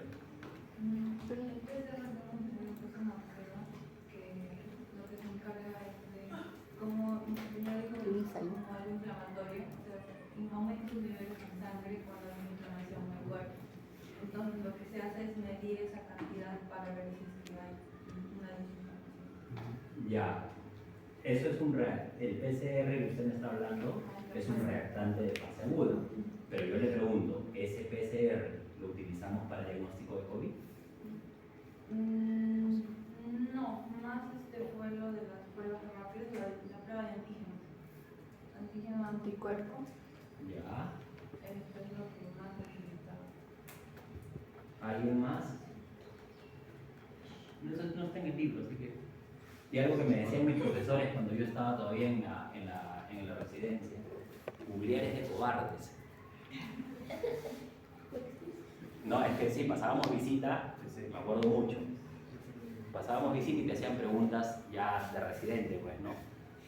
Y no sabías y estabas así, googlear es de cobardes. Te hacían pensar, tienes razón, debí leerlo. Y que todavía no estamos calificando nada. Y lo que yo lo que les he dicho desde el inicio es quiero una clase participativa. Yo no he dicho en ningún momento que estás equivocado, nada. A nadie se lo he dicho. Pero participemos, porque de eso de ahí va a salir la respuesta. Pero si vamos a sentarnos, o ustedes creen que porque no me miran, yo tengo muchos más años en la carrera que ustedes, así que no son mi primera clase. Yo he hecho clases como dije, en San Martín, en Teresa Pienses, he llevado cursos de anatomía, fisiología, los cognitivos, o sea, no son mis primeros alumnos, ya sé más o menos lo que me eviten la mirada no va a hacer que les deje de preguntar. Puras eso. Igual les voy a preguntar y poco a poco me voy a aprender el nombre de todos y ya luego les voy a decir, doctor Jordan, por favor, listo, ya, cosas así. Así que participemos. Y les pregunto esto porque ustedes, por así decirlo, son una generación que ha vivido el COVID. Entonces, esperemos, Dios mediante, que no se vuelva a dar una epidemia, una pandemia tal cual se dio porque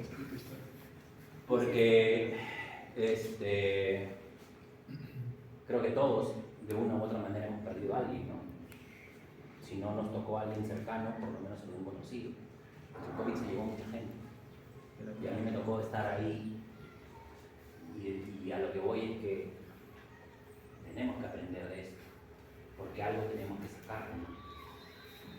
Entonces, seguimos con lo que dijo el doctor. Raro. PCR, doctor, PCR. Usted. ¿Concuerda usted con la doctora que dice que el PCR es un reactante de fase aguda y eso lo utilizamos para el COVID? Bueno, estoy de acuerdo que si es un reactante de fase aguda, por ejemplo, podríamos decir que quizás es un pirógeno endógeno que se produce que es producido por el propio cuerpo, ¿no?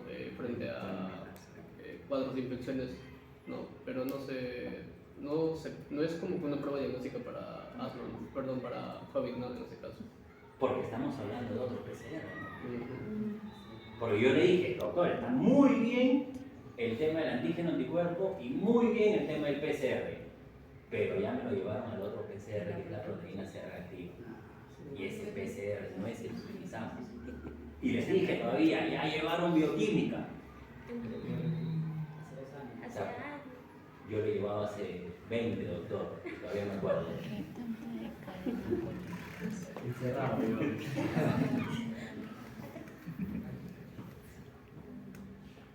¿Qué creen ustedes que es el PCR? ¿Se acuerdan de la...? Vamos. Reactante de cadena Muy polimera. bien, muy bien. ¿Su nombre, doctora? Senoa. Ahora explíquenos algo más. ¿Qué es eso? O sea, eso se usó el COVID. ¿Ah? O sea, eso sí se usó el COVID. Ya, está bien, pero no nos enfoquemos. Usted me dice, ok, muy bien, la reacción de cadena polimerasa, perfecto. ¿Qué hace eso?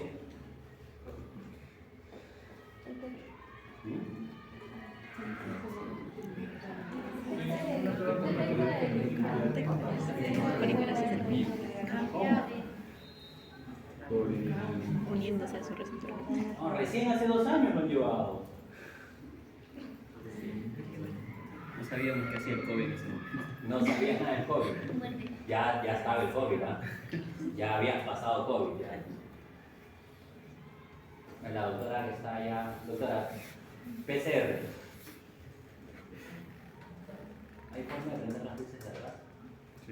Sí. Bueno, ¿me ayudas, por favor? No. No, las de atrás, El primero las de atrás. Allá arriba. Ya, ahí está, para que no se duerman.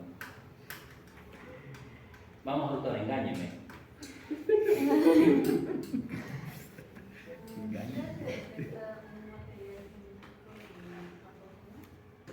No te escucho bien. Creo que detecta un fragmento de material genético de esta forma. Ya, ¿cómo?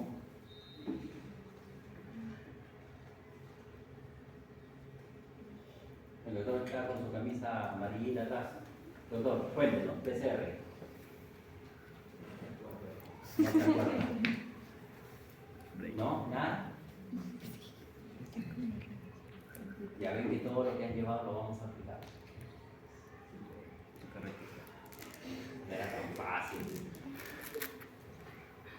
Mira, el PCR en términos sencillos lo que hace es hacer múltiples copias del ARN viral. Se le codifica la secuencia y le dicen, cada vez que tú encuentres esta secuencia, voy a inventarme que el COVID sea adenina, guanina, timina, ¿ok? Solamente por darte un ejemplo, porque te acuerdas de los ácidos nucleicos, ¿no? Sí, ¿no? O sea, uracilos, ¿no? ¿Se acuerdan, no? Sí. Ya, listo. Entonces, hay una codificación, ¿ok? Que obviamente no me sé la codificación porque es una codificación de más de 200, pero solo por darte un ejemplo, vamos a suponer que el ARN del COVID sea AATU, ¿listo? Entonces tú a esa PCR programas para que todos los AATU los duplique, los comienza a multiplicar, de manera que si solo había uno, después de esa reacción ya no va a haber uno, va a haber 1000 y te es más fácil detectar. ¿Okay? Eso te hace la reacción de cadena polimerasa y eso era lo que utilizábamos para el diagnóstico de COVID. Lo que dijo la doctora es cierto, usábamos las pruebas rápidas de antígeno anticuerpo, sí, pero eran sensibles, sí, pero eran específicas, no. Por lo tanto, a alguien le podía salir que era, por ejemplo, negativo y sin embargo sí tenía el COVID o ya lo había pasado. O viceversa, te salía positivo por un proceso gripal, por ejemplo, ¿no? Por un virus sincitial respiratorio te salía positivo. Entonces no era un igual estándar para eso, ¿no? Entonces, a lo que iba con el tema del COVID. Entonces, ¿Cuánto demoraban estas pruebas, las que llamaban moleculares, el PCR, el RT-PCR, ¿no? En la época de pandemia? No, ¿cuánto demoraba realmente? 3 días. El resultado, el procesamiento, sí es cierto, te demoraba 2 días en darte el resultado, asumiendo que eras el único paciente. Pero en ese entonces, olvídate, mandábamos pruebas, sí, por estornudar la gente digo. No, pero es que no solamente era el tema de la pandemia, sino también era la histeria, ¿no? O sea, sabes que tenemos traumas post-COVID, ¿no? Entonces, en el COVID, te lo digo porque me tocó trabajar ahí, a veces llegábamos, no, es que tengo congestión, y tú dices, ya, pero eso es una gripe, ¿no? No, pero yo quiero mi prueba de COVID. Bueno, tenían todo el derecho de dudarlo, ¿no? Y muchas veces te salía positivo simplemente por un resfrío. Y tú lo observabas al paciente y no tenía nada. Y después de 2 o 3 días estaba bien. Entonces, pero en ese entonces, que teníamos una alta carga o una alta demanda, las pruebas demoraban por medio de 5 a 6 días el resultado. Y aquí viene lo que les dije hace rato. Voy a esperar 6 días para darle tratamiento. No puedo esperar 6 días. Entonces, ¿cuál se postuló y que está avalado por la OMS? Que el diagnóstico de COVID también es imagenológico. Por lo tanto, vuelvo a reforzar lo que dije, se usa la tomografía. Entonces, en la medida de lo posible, si ustedes tienen acceso a un tomógrafo cuando les toque trabajar, lo que se debe pedir es una tomografía. Pero no tampoco pidamos indiscriminadamente, ¿no? O sea, no voy a pedir una tomografía porque tiene moco. No funcionan las cosas así, ¿no? Primero haces todo lo que vamos a aprender, tu examen clínico y eso, y después, si lo consideras, recién haces una tomografía. Para el asma, ¿vas a pedir imágenes? No. Para el asma no se pide imágenes. Vamos avanzando.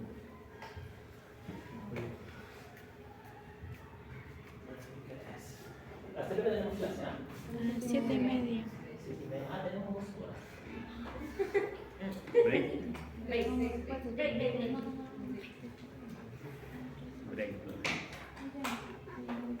Break. Bueno, me cansa, gracias.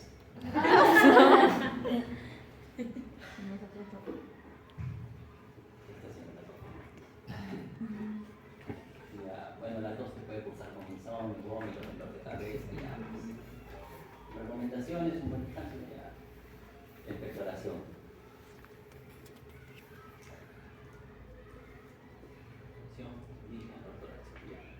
Está bien, es hora, 1 hora cada uno. Bueno, quedan hasta las 7:30, ¿no? Sí. 2 horas por ya. Eso no es Expectoración. ¿Alguien, algún voluntario ya? Para definir expectoración. ¿Qué creen que es expectoración? Son contenidos expectoramos que ya mayor a 1 mililitro. Ya. O sea, tomo agua y la escupo, eso es expectoración. Fisiológico. Es que tiene que ver Que tenga ciertas características. secreciones. Por ejemplo, hay muchas, dentro de la respiración, su volumen y si tiene Eliminación de secreción. Ok, empezamos por eso. Es eliminación de secreciones. Todo lo que hemos dicho es correcto y está bien, pero vamos por partes, ¿no? O sea, tenemos que tratar de siempre, empezamos por la definición, hay cosas que son obvias, pero lamentablemente a pesar de ser obvias no las podemos definir, no las sabemos transmitir, ¿no? Así que vamos a ver específicamente las características de la expectoración, porque obviamente cuando el esputo es, yo qué sé, hialino, quiere decir transparente, pienso que es algo de repente irritativo, alérgico, ¿no? Pero si es muy purulento, ya pienso que hay una infección de fondo, ¿no? Casi siempre no, la pus viene por bacterias, ¿no? Por si acaso, porque a veces me ha tocado cursarme con algunos colegas que ven pus y dicen, no es viral, no hay forma que sea viral, porque no hay ningún libro que diga que la pus es por virus. La pus viene normalmente de las bacterias. ¿Por qué? Porque es la degradación de los neutrófilos, ¿no? Dentro de los leucocitos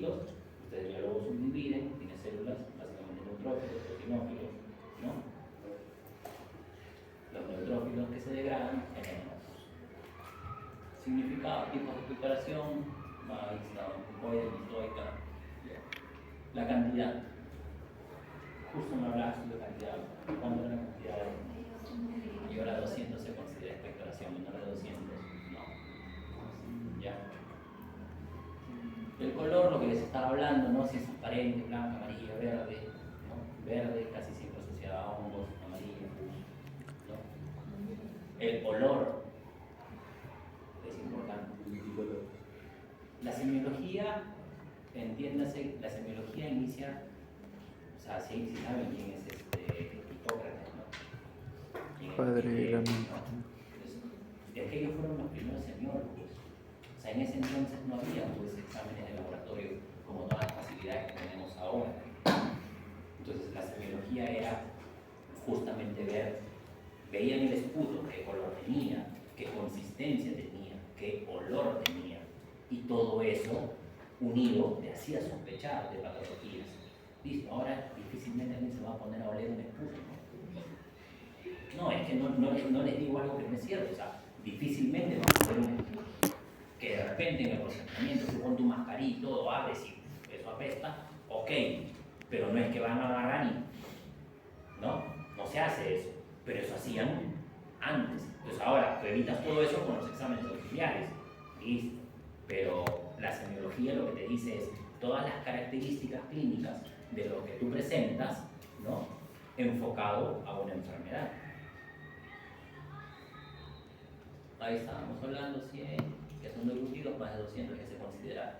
Ya, y esto de aquí es lo que vemos, ¿no? Muco purulento, casi siempre es infeccioso, hemoptoico, mezclado con sangre, ¿no? Del esputo básicamente lo que me interesa que sepan son esas cosas, muco purulento y hemoptoico, porque el resto difícilmente van a ver que tengan que haya pues, una expectoración por un edema agudo de pulmón. O sea, no vas a esperar que el paciente empiece a expectorar, porque obviamente ya cuando hay una expectoración por un edema agudo de pulmón, y ese es un transudado marcado porque hay hemorragia alveolar, ¿no? Y ese transudado que hay lo vas a tener que botar, pero naturalmente vas a esperar que pase todo eso, o sea, que el agua ya esté traspasándose, si el paciente primero va a tener disnea, va a tener una sensación, no vas a esperar, ¿no? Por eso hay cosas que ustedes ya no van a ver, porque el avance hace que lo detectemos más rápido.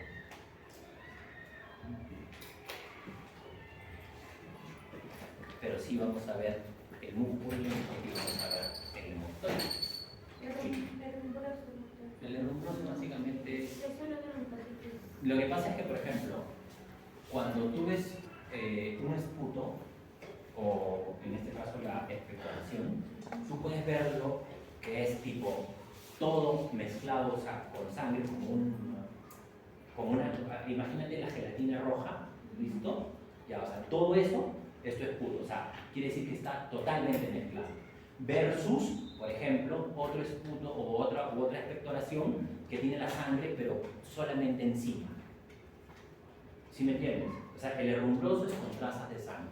Y eso normalmente es, por ejemplo, la tos te puede generar eso. Que tú termines tosiendo y digan, oye, ¿sabes qué? Mira, he tosido con un poco de sangre. Pero porque he tenido una tos exigente. Y la tos exigente, que después de 2 o 3 días, te puede cursar con trazas de sangrado. Y vas a pensar que es, digamos, que esa sangre viene de los alvéolos, ¿no? ¿Entiendes? Entonces, por eso es importante ver las características. Y eso lo vamos a ver de repente en unas fotos o cuando hagan práctica clínica. Para semiología deberían hacer práctica clínica, creo que tienen prácticas clínicas también. Y ahí es donde se va a ver donde vas a ver realmente o sea, lo que estamos viendo acá, ¿no? En el paciente. Y eso es lo que se te va a quedar grabado. ¿Hasta aquí alguna duda? ¿No?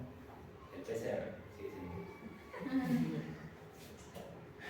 El volumen, ya, la vómica. ¿Alguien sabe lo que es una vómica?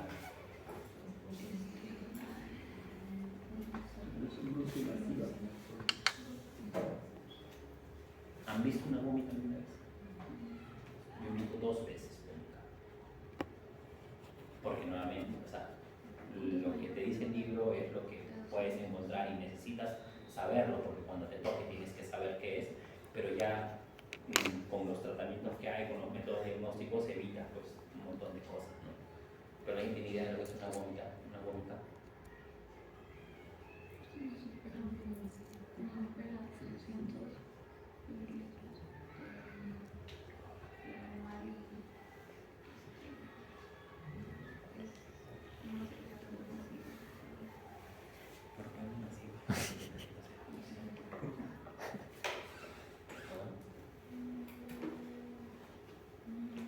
La vómita se puede dar cuando hay, por ejemplo, una ruptura de una gula, ¿ya? Y si vamos a inventarnos tuberculosis, ¿por qué hablamos de la tuberculosis? La tuberculosis es una patología que es prevalente en el Perú, ¿no? ¿Y dónde creen que hay más tuberculosis? ¿Dónde creen que hay más tuberculosis? ¿En qué parte del Perú hay más tuberculosis? En el sur. En el sur, ¿dónde? En Ica. No, Tacna, Arequipa. Tacna, Arequipa, muy bien. Partes húmedas. Lima también. Doctora, ¿dónde hay más tuberculosis? En Lima, muy bien. ¿Alguien más? Doctor, Teve, ¿dónde? Madre de Dios. ¿Por qué piensa usted que hay más Teve en Madre de Dios? Porque se le ocurrió decir en Madre de Dios hay más tráfico de cocaína, doctor. Tenía que ser en lugares más húmedos. Tenía que ser en lugares más húmedos que en vez de lugares secos. Sí, tiene un poco de lógica, es cierto. ¿La anemia? Sí. ¿Qué tiene la anemia? Bueno, o sea,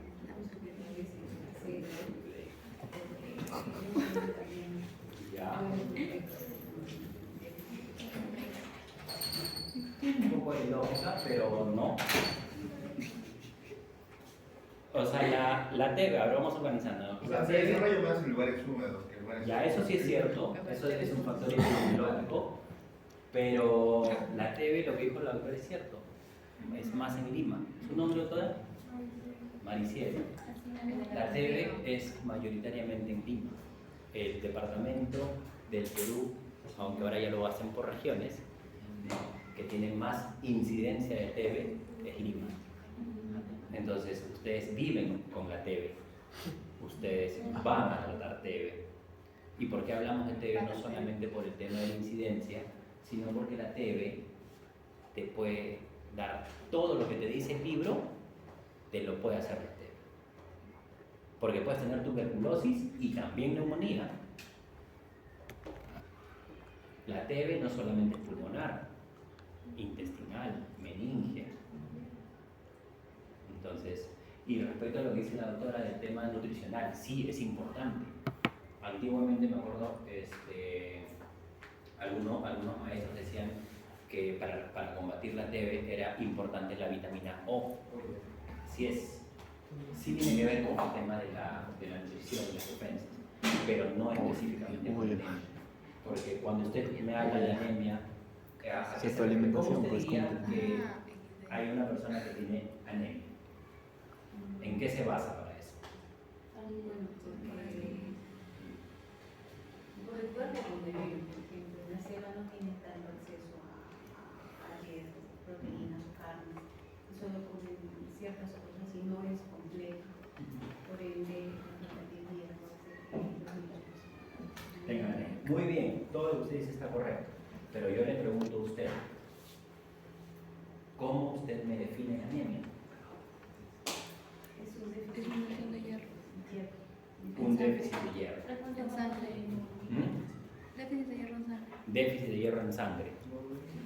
Sí, anemia. Perdón, un montón de anemia. Allá es el examen que sale. Disminución de Es subdivisión. glóbulos rojos. Ya, pero nuevamente, por eso les decía, muchas veces conocen el tema, pero no me lo definen. Doctor, definición de anemia.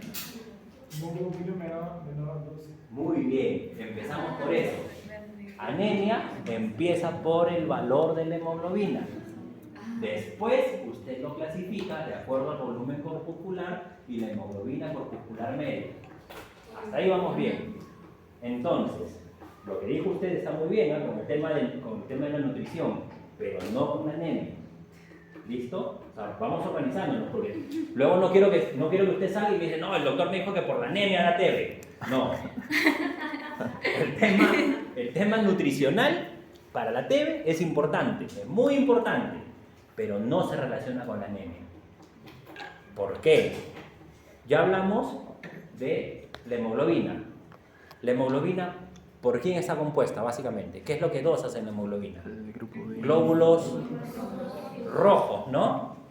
Los hematíes, ¿sí o no? Sí. Listo.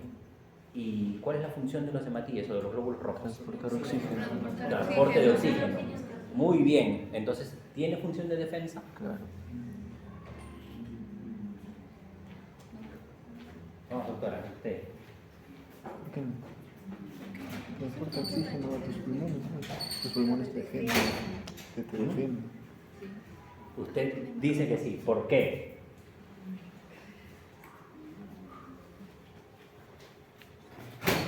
¿Qué fue el celureiro? Esta era... Estar de hambre, creo, ¿no? Esta era de hambre, ¿no?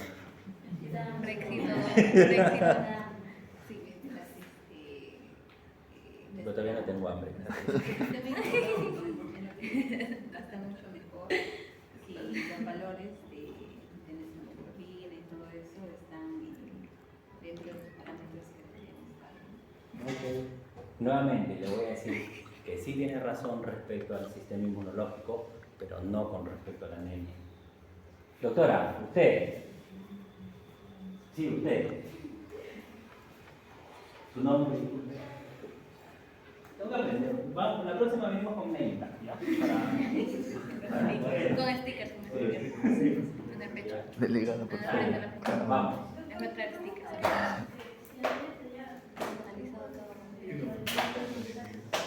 Sí.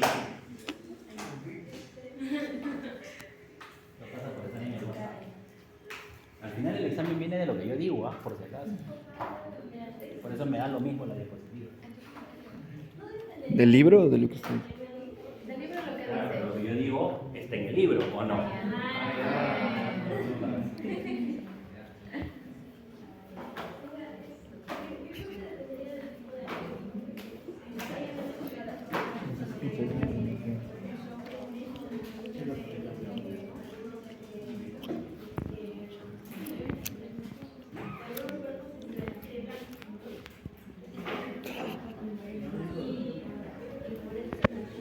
Depende de la anemia. No sabe, no opina.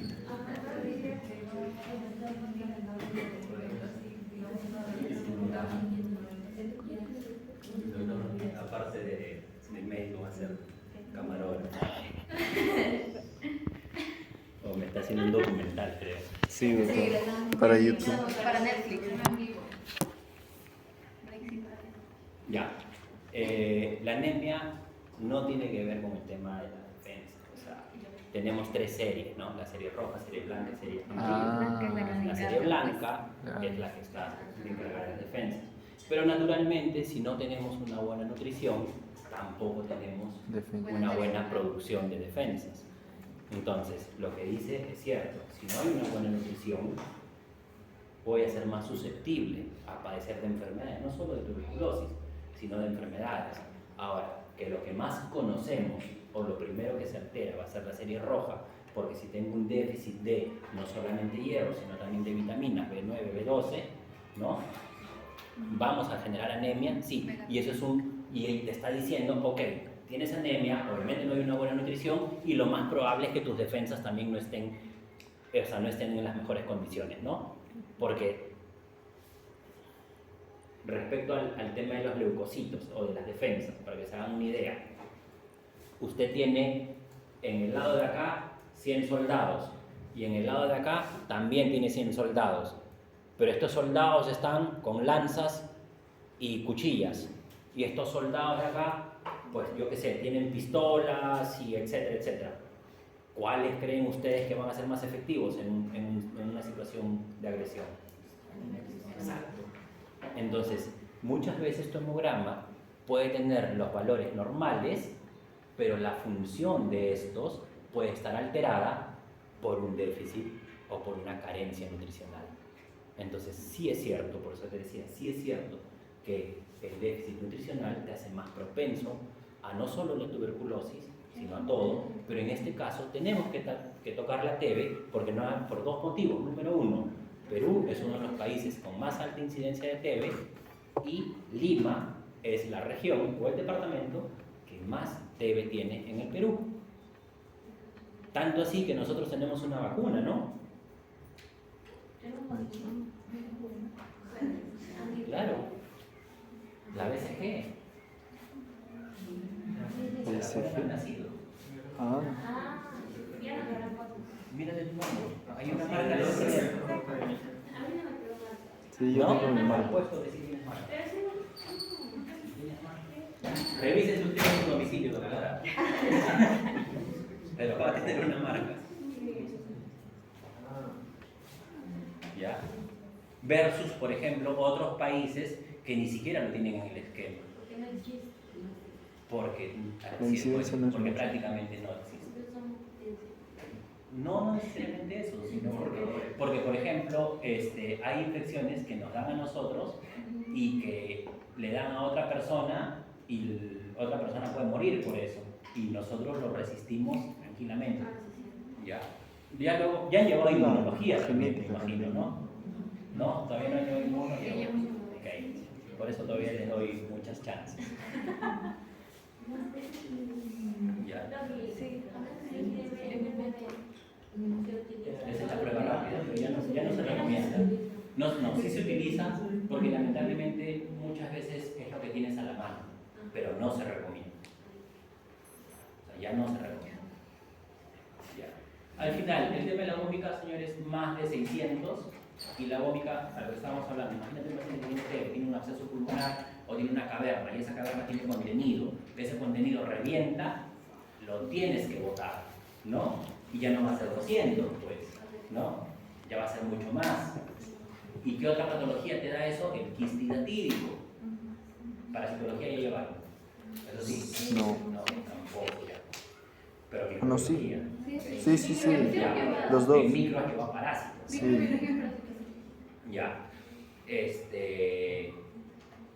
¿Te acuerdas de quién hace el quiste hidatídico? Difilobotrium pacífico. ¿Dónde se encuentra el Difilobotrium pacífico? El pescado.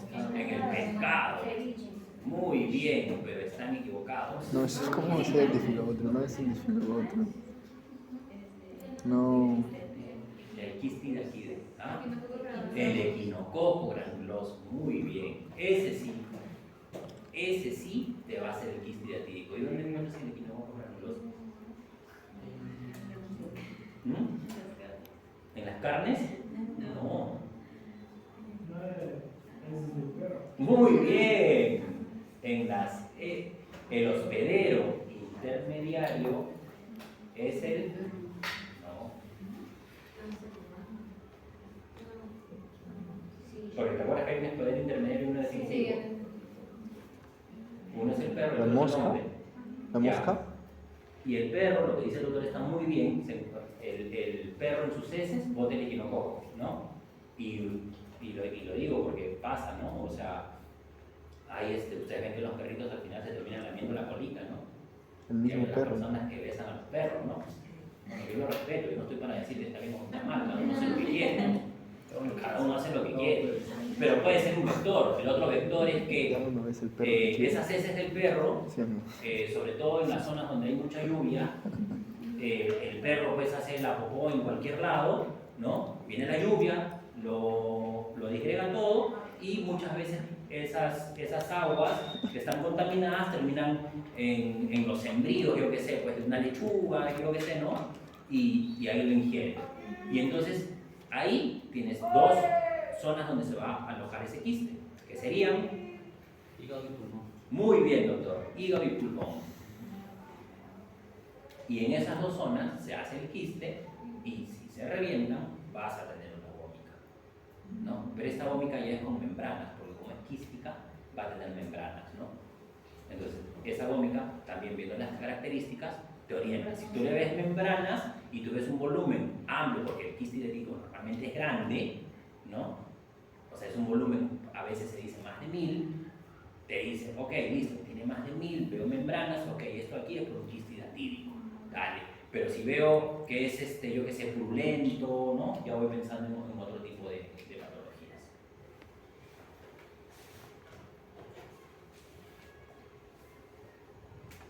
Eso es lo que leo. Ya, eso también es en el libro, ya. Pero igual, o sea, lo que ven ahí es una mula, ven al centro que hay un nivel hidroaéreo. Esa línea que hacia abajo sería radio opaco, ¿ya? O sea, lo blanco en la radiografía se dice radio opaco y lo negro radio lúcido, ¿ya? De esa línea hacia abajo ven que es radio opaco, ¿no? Y de esa línea hacia arriba, eso se conoce como un nivel hidroaéreo, porque lo de abajo es contenido líquido, no te dice qué es, porque ojo, ninguna imagen te dice qué es, te dice qué es lo que hay y dónde está. Que tú sospeches por la clínica es distinto, ¿no? Y luego la parte de arriba es aire, por eso se dice que es un nivel hidroaéreo. Ya cuando lleven diagnóstico van a ver que en la tomografía usamos las unidades Hounsfield para poder más o menos definir cuál es la digamos, de acuerdo al número de unidades Hounsfield que hay, dices, ok, esto puede ser grasa, esto puede ser sangre, esto puede ser pus, esto es hueso, esto es aire. ¿Listo? No solamente por el tema de la imagen, sino también por las unidades. Pero todavía no. Hemoptisis.